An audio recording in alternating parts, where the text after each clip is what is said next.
అధికారులు సిబ్బంది మరింత అప్రమత్తంగా ఉండాలని సీఎం రేవంత్ రెడ్డి ఆదేశించారు. వాతావరణ శాఖ సమాచారం ప్రకారం జగిత్యాల మినహా 15 జిల్లాల్లో అధిక వర్షపాతం, మిగతా జిల్లాల్లో సాధారణ వర్షపాతం నమోదైందని సీఎం తెలిపారు.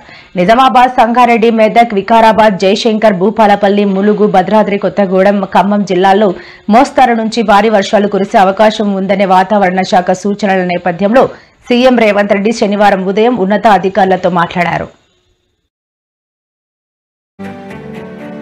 హైదరాబాద్ తో పాటు రాష్ట్రంలో భారీ వర్షాల నేపథ్యంలో అధికారులు పూర్తిగా అప్రమత్తంగా ఉండాలని ముఖ్యమంత్రి రేవంత్ రెడ్డి గారు ఆదేశాలు జారీ చేశారు.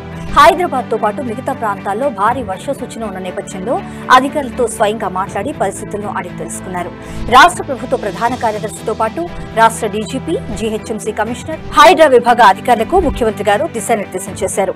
విపత్తు నిర్వహణ బృందాలను సంసిద్ధంగా ఉంచాలని సూచించారు. రానున్న 2 రోజుల పాటు వర్షాలుంటాయని వాతావరణ శాఖ సూచనలున్నందున కలెక్టర్లు జిల్లాల్లోని అన్ని విభాగాలతోనూ ఎప్పటికప్పుడు పరిస్థితిని సమీక్షించాలని ఆదేశించారు. హైదరాబాద్ మహానగరంలోని పలు ప్రాంతాల్లో అర్ధరాత్రి వరకు భారీ వర్ష సూచన ఉన్నందున అన్ని విభాగాలు పూర్తిగా సమన్వయంతో పనిచేయాలని ముఖ్యమంత్రి గారు ఆదేశించారు.